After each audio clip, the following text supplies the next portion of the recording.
സ്വാഗതം എല്ലാവർക്കും മറ്റൊരു വീഡിയോയിലേക്ക്. ഇന്നത്തെ വീഡിയോയിൽ നമ്മൾ ചർച്ച ചെയ്യാൻ പോകുന്നത് അടിസ്ഥാന ശാസ്ത്രവുമായി ബന്ധപ്പെട്ട ചോദ്യങ്ങളും ഉത്തരങ്ങളുമാണ്. നമ്മൾ ഇന്നത്തെ വീഡിയോ ഉൾപ്പെടുത്തിയിട്ടുള്ളത് അല്ലെങ്കിൽ ഈ സീരീസിൽ ഉൾപ്പെടുത്തിയിട്ടുള്ളത് ഓരോ യൂണിറ്റുമായി ബന്ധപ്പെട്ട് 7ാം ക്ലാസ്സിലെ സയൻസുമായി ബന്ധപ്പെട്ട ഓരോ യൂണിറ്റും നമുക്ക് എന്ത് ചെയ്യാം, പരിശോധിക്കാം. അപ്പോൾ ഇന്ന് നമ്മൾ ചെയ്യുന്നത് ആദ്യ യൂണിറ്റ് 1 ആയ മണ്ണിൽ പൊന്നു വിളയിക്കാം, in English reaping gold from soil എന്ന പാഠഭാഗമാണ്. അപ്പോൾ നമ്മൾ നേരെ ഇന്നത്തെ വീഡിയോയിലേക്ക് പോകുന്നു.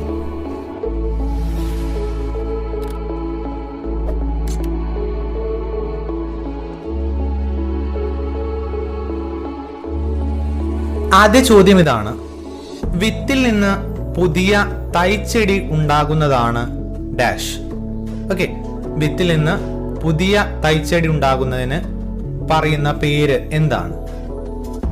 ഉത്തരം ലൈംഗിക പ്രത്യുൽപാദനം, sexual reproduction in English. Then സസ്യങ്ങളുടെ വേര്, തണ്ട്, ഇല തുടങ്ങിയ ഭാഗങ്ങളിൽ നിന്ന് പുതിയ തൈച്ചെടി ഉണ്ടാകുന്ന രീതിയെ പറയുന്ന പേര് എന്താണ്? ഉത്തരം കായിക പ്രജനനം, വെജിറ്റേറ്റീവ് പ്രൊപ്പഗേഷൻ. അതോടൊപ്പം നമ്മൾ കുറെ വെജിറ്റേറ്റീവ് പ്രൊപ്പഗേഷൻ മെത്തേഡ്സ് പഠിക്കുന്നുണ്ട്, അതുകൂടി നിങ്ങൾ മനസ്സിൽ കൊണ്ടുവരിക. തുടർന്ന് മാതൃസസ്യത്തിന്റെ എല്ലാ ഗുണങ്ങളുമുള്ള പുതിയ ചെടി ഉൽപ്പാദിപ്പിക്കുന്നതിന് വേണ്ടി മാതൃസസ്യത്തിന്റെ കൊമ്പുകളിൽ വേരുമുളപ്പിച്ച ശേഷം മുറിച്ചു നടുന്ന രീതിയെ പറയുന്ന പേര്. ഓക്കെ, നമ്മൾ 3ഓളം അത്തരം രീതികൾ പഠിക്കുന്നുണ്ട്. അതിൽ മാതൃസസ്യത്തിന്റെ എല്ലാ ഗുണങ്ങളുമുള്ള പുതിയ ചെടി അത് ഉൽപ്പാദിപ്പിക്കാൻ വേണ്ടി മാതൃസസ്യത്തിന്റെ കൊമ്പുകളിൽ, നമ്മൾ കൊമ്പുകളിൽ എന്ത് ചെയ്തിട്ടുണ്ട്, പരീക്ഷണം ചെയ്തിട്ടുണ്ട് അല്ലെ?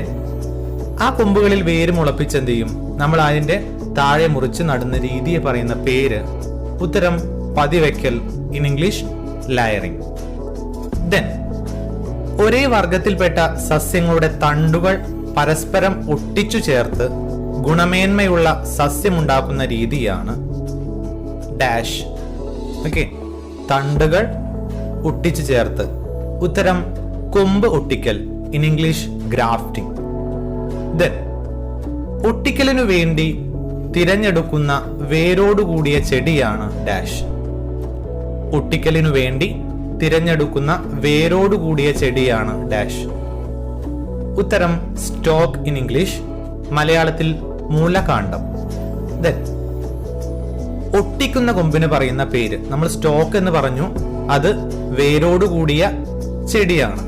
അതിനു മുകളിൽ ഒട്ടിക്കുന്ന കൊമ്പിന് പറയുന്ന പേര് ഉത്തരം സയൻ, ഇൻ ഇംഗ്ലീഷ് മലയാളത്തിൽ ഒട്ടുകമ്പ്. ദെൻ ഒരു ചെടിയിൽ അതേ വർഗത്തിൽപ്പെട്ട മറ്റൊരു ചെടിയുടെ മുകുളം ഒട്ടിക്കുന്ന രീതിക്ക് പറയുന്ന പേര്. മുകുളം ഒട്ടിക്കുന്ന രീതി അല്ലെ, അതിൽ തന്നെയുണ്ട് ഉത്തരം. ആൻസർ ഈസ് മുകുളം ഒട്ടിക്കൽ, ഇൻ ഇംഗ്ലീഷ് ബഡ്ഡിംഗ്.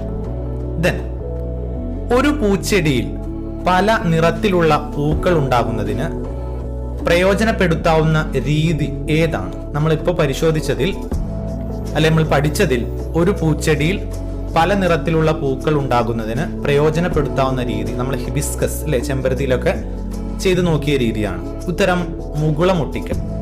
ദെൻ ഒരേ വർഗത്തിൽപ്പെട്ടതും വ്യത്യസ്ത സ്വഭാവ സവിശേഷതകൾ ഉള്ളതുമായ ചെടികൾ തമ്മിൽ കൃത്രിമ പരാഗണം നടത്തി പുതിയ വിത്തുകൾ ഉൽപ്പാദിപ്പിക്കുന്ന രീതിയെ എന്താണ് നമ്മൾ പറയുന്നത്? ഓക്കെ, ചോദ്യം കുറച്ച് വലുതാണ്, പക്ഷെ നമുക്ക് കൃത്യമായിട്ട് പഠിച്ച കാര്യമായതുകൊണ്ട് ഉത്തരം വർഗ സങ്കരണം, in English hybridisation. Then Chandralaksha, Chandrasankara, Lakshaganga തുടങ്ങിയവ ഏതിനം ചെടിയുടെ സങ്കര വർഗങ്ങളാണ്? ഹൈബ്രിഡ് ചെടികളാണ്. ഓക്കെ, ഉത്തരം തെങ്ങ്. ദെൻ കാർഷിക മേഖലയിൽ സാധ്യമാകേണ്ട കാര്യങ്ങൾ എന്തെല്ലാമാണ്? ഓക്കെ, കാർഷിക മേഖലയിൽ സാധ്യമാകേണ്ട കാര്യങ്ങൾ, നമ്മളിപ്പോൾ ഒരു കൃഷി ചെയ്യുകയാണെങ്കിൽ എന്തെല്ലാം കാര്യങ്ങളാണ് നമുക്ക് അനുകൂലമായി ലഭിക്കേണ്ടത്? ഉത്തരം ഇതൊക്കെയാണ്: മികച്ച ഉൽപാദനം, വേഗത്തിൽ വിളവ് ലഭിക്കൽ, രോഗബാധ ഇല്ലാതിരിക്കൽ, കുറഞ്ഞ ചെലവിൽ പരിചരണം, മികച്ച വിത്ത് അല്ലെങ്കിൽ നടീൽ വസ്തുക്കൾ ലഭ്യമാക്കൽ. ഇതാണ് ഇതിന്റെ ഉത്തരമായിട്ട് വരുന്നത്. ഒരു ചെടിയുടെ കോശത്തിൽ നിന്നോ ഒരു കൂട്ടം കോശങ്ങളിൽ നിന്നോ ചെടികൾ വളർത്തിയെടുത്ത് പുതിയ തലമുറയെ ഉൽപ്പാദിപ്പിക്കുന്ന പ്രവർത്തനമാണ് ഡാഷ്. ആ പ്രവർത്തനത്തിന് പറയുന്ന പേര് എന്താണ്? ഇത് ഒരു കോശത്തിൽ നിന്ന് നിരവധിയായ ചെടികൾ വളർത്തിയെടുക്കാൻ ഈ ഒരു പ്രവർത്തനം കൊണ്ട് കഴിയും. ഉത്തരം ടിഷ്യൂ കൾച്ചർ. മാതൃസസ്യത്തിന്റെ എല്ലാ ഗുണങ്ങളുമുള്ള അനേകം തൈകൾ ഈ സാങ്കേതിക വിദ്യയിലൂടെ വികസിപ്പിച്ചെടുക്കാം. ഉത്തരം സെയിം തന്നെയാണ്, ടിഷ്യൂ കൾച്ചർ. നമ്മൾ അധികം വാഴയിലാണ് ചെയ്യുന്നത്. ടിഷ്യൂ കൾച്ചർ സസ്യങ്ങളിലുള്ള ഏത് പ്രത്യേകതയുടെ അടിസ്ഥാനത്തിലാണ് ചെയ്യുന്നത്? ഇത് നമ്മൾ മറ്റൊരു വീഡിയോയിൽ ചർച്ച ചെയ്ത കാര്യമാണ്. ഓക്കെ, ആ വീഡിയോയുടെ ലിങ്ക് കിട്ടണമെങ്കിൽ താഴെ ഡിസ്ക്രിപ്ഷൻ ബോക്സിൽ ഞാൻ നൽകിയിട്ടുണ്ട്. ആ വീഡിയോയുടെ ലിങ്കിൽ ക്ലിക്ക് ചെയ്താൽ നിങ്ങൾക്ക് ആ വീഡിയോ കാണാൻ സാധിക്കുന്നതാണ്. എന്താണ് ടോട്ടിപൊട്ടൻസി? എന്താണ് ടോട്ടിപൊട്ടൻസി? ഉത്തരം അനുകൂല സാഹചര്യങ്ങളിൽ സസ്യങ്ങളുടെ കോശങ്ങൾക്കും കലകൾക്കും വളരാനുള്ള കഴിവുണ്ട്. ഇതാണ് ടോട്ടിപൊട്ടൻസി. ഓക്കെ, അനുകൂലമായി നമ്മൾ നൽകുന്ന സാഹചര്യങ്ങളിൽ സസ്യങ്ങൾക്കും അതുപോലെ കോശങ്ങൾക്കും കലകൾക്കും ടിഷ്യൂ വളരാനുള്ള കഴിവുണ്ട്. ഇതാണ് ടോട്ടിപൊട്ടൻസി. ഓക്കെ, ഇതുപയോഗിച്ചിട്ടാണ് നമ്മൾ ടിഷ്യൂ കൾച്ചറിലൂടെ പുതിയ തൈകൾ ഉൽപ്പാദിപ്പിക്കുന്നത്. ഗവേഷണ സ്ഥാപനങ്ങൾ വികസിപ്പിച്ചെടുത്ത വിത്തിനങ്ങളും നടീൽ വസ്തുക്കളും കർഷകരിലേക്ക് എത്തിക്കുന്നത് ഡാഷ് മുഖേനയാണ്. ഉത്തരം കൃഷിഭവൻ. ഇത് നമ്മൾ പറഞ്ഞ ചോദ്യമാണ്. പ്രധാന വിളകൾക്കിടയിൽ അവയ്ക്ക് ദോഷം വരാത്ത രീതിയിൽ കൃഷി ചെയ്യുന്ന ഹ്രസ്വകാല വിളകളെയാണ് ഡാഷ് എന്ന് നമ്മൾ പറയുന്നത്. ഓക്കെ, നമ്മൾ വലിയ വലിയ വിളകൾക്ക് ഇടയിൽ എന്ത് ചെയ്യും? അവയ്ക്ക് ദോഷം വരാത്ത രീതിയിൽ ചെറിയ ചെറിയ കൃഷികൾ ചെയ്യും. അതും ഹ്രസ്വകാല അടിസ്ഥാനത്തിലാണ്, കുറച്ചു കാലങ്ങൾ മാത്രം. ഈ രീതിയെ പറയുന്ന അല്ലെങ്കിൽ ഈ വിളകളെ പറയുന്ന പേര് എന്താണ്? ഉത്തരം ഇടവിള, ഓർ ഇൻ ഇംഗ്ലീഷ് ഇന്റർക്രോപ്പ്. ഇടവിള മണ്ണിന്റെ ഫലപുഷ്ടി നിലനിർത്താൻ സഹായകമാണ്. ഇത് ചോദ്യമായിട്ട് നിങ്ങൾക്ക് വരാൻ സാധ്യതയുണ്ട്. ഓക്കെ, ഇടവിള മണ്ണിന്റെ ഫലപുഷ്ടി നിലനിർത്താൻ സഹായകമാണ്. ഇടവിള കൃഷി ചെയ്യുന്നത് കൊണ്ടുള്ള നേട്ടങ്ങൾ എന്തെല്ലാമാണ്? ഉത്തരം ഒരേ സമയം ഒന്നിലധികം ഉൽപ്പന്നങ്ങൾ ലഭിക്കുന്നു. വെവ്വേറെ പരിചരണം, ജലസേചനം എന്നിവ ആവശ്യമില്ല. ദെൻ കൃഷി കൂടുതൽ ലാഭകരമാകുന്നു. ഇതാണ് അതിനുകൊണ്ടുള്ള നേട്ടങ്ങൾ. ദെൻ ഗ്യാസ് ഉൽപ്പാദിപ്പിച്ച ശേഷമുള്ള സ്ലറി എന്തു ചെയ്യുന്നു? സ്ലറി സ്ലറി വളമായി ഉപയോഗിക്കുന്നു. ദെൻ ഒരു യാന്ത്രിക കീടനിയന്ത്രണ രീതിയാണ് ഡാഷ്. നിങ്ങൾക്കത് നിരവധിയായ കീടനിയന്ത്രണ രീതികൾ നമ്മൾ പരിചയപ്പെട്ടിട്ടുണ്ട്. ഒരു ഉദാഹരണം ഫെറമോൺ കെണി. ഓക്കെ, ദെൻ കീടനിയന്ത്രണത്തിനുള്ള പരിസ്ഥിതി സൗഹൃദമായ ഒരു മാർഗം ഏത്? കീടനിയന്ത്രണത്തിനുള്ള പരിസ്ഥിതി സൗഹൃദമായ ഒരു മാർഗം ഏത്? ഉത്തരം ജൈവ കീടനാശിനി ഉപയോഗിക്കുക.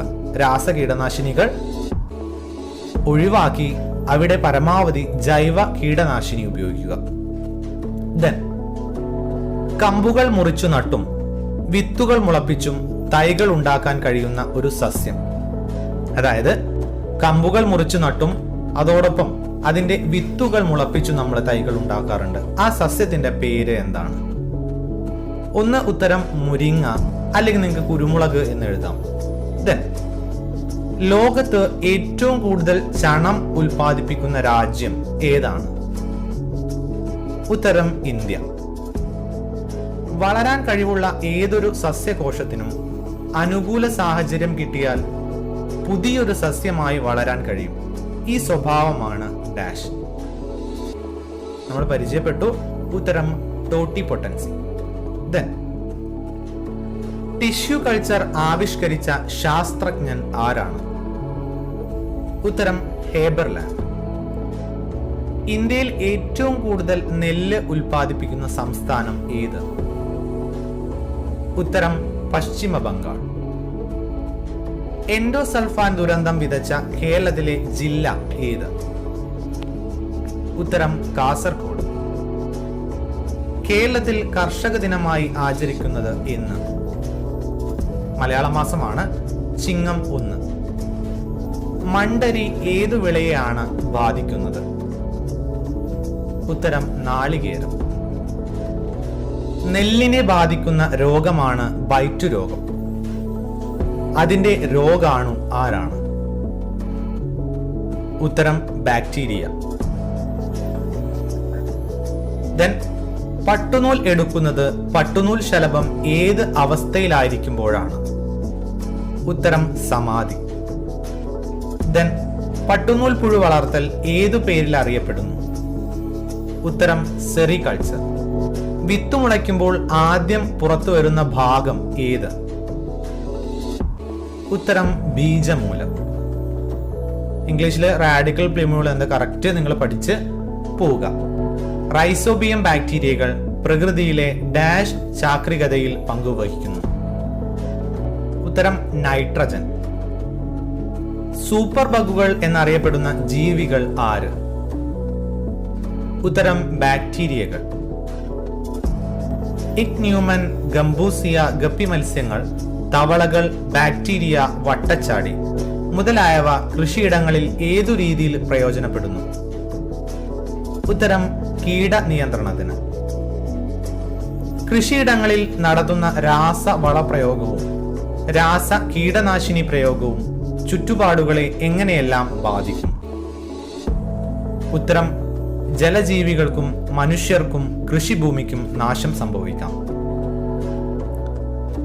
എൻഡോസൾഫാൻ, DDT മുതലായവ ഏതുതരം കീടനാശിനികളാണ്? ഉത്തരം രാസ കീടനാശിനികൾ. അത്യുൽപാദന ശേഷിയുള്ള ചില റബ്ബർ ഇനങ്ങളാണ് ഡാഷ്. നിങ്ങൾക്ക് അതിന്റെ ഏതൊക്കെ ഇനങ്ങളാണെന്ന് നമുക്ക് പഠിച്ചു വെച്ചിട്ടുണ്ട്, ഓർത്തു വയ്ക്കുക. RR 111.05, RRM 700, GG2. ദെൻ ഹരിത വിപ്ലവത്തിലൂടെ കൂടുതലായി ഉൽപ്പാദിപ്പിച്ച വിളവ് ഏത്? ഉത്തരം ഗോതമ്പ്. തെങ്ങോലപ്പുഴുവിനെതിരെ പ്രയോഗിക്കുന്ന ശത്രുകീടം ഏതാണ്? ഉത്തരം ഇക്ന്യൂമൻ കടന്നൽ. കേരളത്തിലെ പുൽത്തൈല ഗവേഷണ കേന്ദ്രം എവിടെയാണ് സ്ഥിതി ചെയ്യുന്നത്? ഉത്തരം ഓടക്കാലി. കൃത്രിമമായി നിർമ്മിക്കുന്ന ഒരു വളമാണ് യൂറിയ. ഇത് ഏത് തരം വളമാണ്? ഉത്തരം രാസവളം. അടുത്തത്, കർഷകർ അവരുടെ കൃഷിഭൂമിയിൽ യൂറിയ ചേർക്കാറുണ്ട്. ഇത് ഏത് മൂലകത്തിന്റെ കുറവ് പരിഹരിക്കാനാണ്? ഉത്തരം നൈട്രജൻ. അടുത്ത ചോദ്യം, നെൽപ്പാടങ്ങളിലെ മണ്ണിന്റെ നൈട്രജന്റെ അളവ് വർദ്ധിപ്പിക്കാൻ സ്വീകരിക്കാവുന്ന നല്ല മാർഗം ഏത്? നെൽപ്പാടങ്ങളിലെ മണ്ണിന്റെ നൈട്രജന്റെ അളവ് വർദ്ധിപ്പിക്കാൻ സ്വീകരിക്കാവുന്ന നല്ല മാർഗം ഏത്? ഇത് ക്രോപ്പ് റൊട്ടേഷനിൽ നമ്മൾ ഉപയോഗിക്കുന്നുണ്ട്. ഇടവിളയായി പയർ വർഗ്ഗങ്ങൾ കൃഷി ചെയ്യുക. ദെൻ ഒരേ സ്വഭാവമുള്ള അനേകം ചെടികളെ ഒരു തൈച്ചെടിയുടെ ഏതെങ്കിലും ഭാഗത്തു നിന്ന് സൃഷ്ടിക്കുന്ന ശാസ്ത്രീയ രീതിയാണ് ഡാഷ്. ഉത്തരം ടിഷ്യൂ കൾച്ചർ. ZBNF എന്താണ്? ഒരു കൃഷി രീതിയാണ്. ZBNF നമ്മൾ മറ്റൊരു വീഡിയോയിൽ ചർച്ച ചെയ്ത കാര്യമാണ്. തുടർന്ന് നമുക്ക് ഒന്ന് നോക്കാം. എന്താണ് ZBNF? Zero budget natural farming എന്നാണ് ZBNFന്റെ ഫുൾ ഫോം. ഇത് കുറേ പ്രാവശ്യം ചോദിച്ച ചോദ്യമാണ്. ഓക്കെ, ദെൻ കേന്ദ്ര കിഴങ്ങു ഗവേഷണ കേന്ദ്രം സ്ഥിതി ചെയ്യുന്നത് എവിടെയാണ്? കേന്ദ്ര കിഴങ്ങു ഗവേഷണ കേന്ദ്രം സ്ഥിതി ചെയ്യുന്നത് ഉത്തരം ശ്രീകാര്യം. അടുത്തത്, കുരുമുളക്, വെറ്റില എന്നിവയിൽ നിന്നും തൈകൾ ഉണ്ടാക്കാനുള്ള ഫലപ്രദമായ ഒരു മാർഗം? ഉത്തരം ലയറിംഗ്. ദെൻ ഏറ്റവും കൂടുതൽ ഇരുമ്പ് അടങ്ങിയിട്ടുള്ള സുഗന്ധ വ്യഞ്ജനം ഏത്? ഉത്തരം മഞ്ഞൾ. സൽകീർത്തി, ഉമ, ജ്വാലാമുഖി, ചാവക്കാട് ഓറഞ്ച് എന്നിവ യഥാക്രമം ഏത് വിളകളുടെ വിത്തിനങ്ങളാണ്? ഉത്തരം സൽകീർത്തി വെണ്ട, ഉമ നെല്ല്, ജ്വാലാമുഖി പച്ചമുളക്, ചാവക്കാട് ഓറഞ്ച്. ചെടിയിൽ നിന്ന് വിത്ത് ശേഖരിക്കാൻ പറ്റിയ ഉൽപാദന കാലം? മധ്യകാലത്തുണ്ടാകുന്ന വിത്തുകൾ. പാകി മുളപ്പിച്ചു നടുന്നവ ഏതെല്ലാമാണ്? നിങ്ങളുടെ അറിവിലുള്ള തക്കാളി, മുളക്, നെല്ല്, ചീര, മുത്താറി ഇവയൊക്കെ നമുക്ക് എന്ത് ചെയ്യാം? പാകി മുളപ്പിച്ച് നടാവുന്നതാണ്. അടുത്ത ചോദ്യം, വേരിൽ നിന്നും പുതിയ തൈച്ചെടി ഉണ്ടാകുന്നവ ഏതെല്ലാമാണ്? ഓക്കെ, ഏതൊക്കെ ചെടികളിലാണ് വേരിൽ നിന്നും പുതിയ തൈച്ചെടി ഉണ്ടാകുന്നത്? ഉത്തരം നിങ്ങൾക്ക് കറിവേപ്പ്, ആഞ്ഞിലി, കണിക്കൊന്ന, ശീമപ്ലാവ് ഇതൊക്കെ ഇതിന്റെ ഉത്തരമായി വരുന്നവയാണ്. അടുത്തത് ഇതുപോലെ തന്നെ ഇലയിൽ നിന്ന് പുതിയ തൈച്ചെടി ഉണ്ടാവുന്നവ ഏതെല്ലാമാണ്? ഉത്തരം ബ്രയോഫില്ലം, നമ്മുടെ നാട്ടില് ഇലമുളച്ചി എന്ന് പറയും. നിലപ്പന, നിശാഗന്ധി. ഗ്രാഫ്റ്റിംഗ് ചെയ്യാൻ പറ്റുന്ന ചെടികൾ ഏതെല്ലാമാണ്? ഉത്തരം പ്ലാവ്, മാവ്, സപ്പോട്ട, കശുമാവ് തുടങ്ങിയവ. ഓക്കെ, മാവിലാണ് നമ്മൾ കൂടുതലായിട്ടും ഗ്രാഫ്റ്റിംഗ് ചെയ്ത് പഠിക്കുന്നത്. ലെയറിംഗ് ചെയ്യാൻ പറ്റുന്ന ചെടികൾ ഏതെല്ലാമാണ്? ഉത്തരം കുരുമുളക്, പേര, ഞാവൽ, പിച്ചി, മുല്ല, റോസ് തുടങ്ങിയവ. പതിവെച്ചുണ്ടാക്കുന്ന ചെടികളിൽ മറ്റ് തൈച്ചെടികളിൽ നിന്നുള്ള വ്യത്യസ്തത എന്താണ്? ഉത്തരം തായ്വേർ പടലം ഉണ്ടായിരിക്കില്ല. ബഡ്ഡിംഗ് ചെയ്യാൻ പറ്റുന്ന ചെടികൾ ഏതെല്ലാമാണ്? ഉദാഹരണം റബ്ബർ, ചെമ്പരത്തി, റോസ് എന്നിവ. ദെൻ പതിവെക്കുന്ന വിവിധ രീതികൾ ഏതൊക്കെയാണ്? പതിവെക്കൽ, ലെയറിംഗ്, ഓക്കെ, നാഗപതിവെക്കൽ, കൂന പതിവെക്കൽ, വായവ പതിവെക്കൽ. ബഡ്ഡിങ്ങിന്റെ വിവിധ രീതികൾ ഏതൊക്കെയാണ്? T budding, I budding, patch budding. Okay, budding ചെയ്യുന്ന രീതി ഏതെല്ലാമാണ് എന്നാണ് ചോദ്യം. ഓക്കെ, ടീ ആകൃതിയിൽ, ഐ ആകൃതിയിൽ, പിന്നെ പാച്ചിങ് ആയിട്ട് ചെയ്യുന്നതൊക്കെ പാച്ച് ബഡ്ഡിംഗ്. അവസാനത്തെ ചോദ്യത്തിലേക്ക് പോവുകയാണ്. ഗ്രാഫ്റ്റിംഗിന്റെ വിവിധ രീതികൾ ഏതെല്ലാമാണ്? ഗ്രാഫ്റ്റിംഗിന്റെ വിവിധ രീതികൾ എന്തെല്ലാമാണ്? ഉത്തരം ക്ലെഫ്റ്റ് ഗ്രാഫ്റ്റിംഗ്, അപ്രോച്ച് ഗ്രാഫ്റ്റിംഗ്. ഇതൊക്കെ ഇംഗ്ലീഷ് വാക്കുകളാണ്, അതുകൊണ്ട് ഇംഗ്ലീഷ് എക്സ്ട്രാ പറയേണ്ട ആവശ്യകതയില്ല. എന്തെങ്കിലും സംശയങ്ങൾ ഉണ്ടെങ്കിൽ നിങ്ങൾ എന്ത് ചെയ്യാം? കമന്റ് ബോക്സിൽ രേഖപ്പെടുത്തുക.